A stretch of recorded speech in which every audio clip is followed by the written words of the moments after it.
హృదయపూర్వకంగా ఆరాధన చేద్దాం. నిన్నటి బాధలంతా నేటికి మాయమయ్యే, నిన్నటి బాధలంతా నేటికి మాయమయ్యే, నెమ్మది ఉదయించి అది శాశ్వతమైనదయ్యా.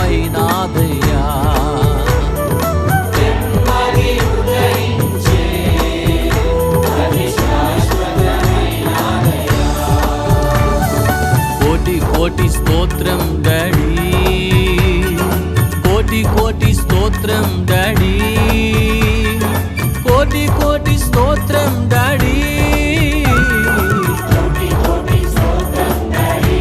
యేసు డాడీ స్తోత్రమయ్యా. Thank you lord. హల్లెలూయా.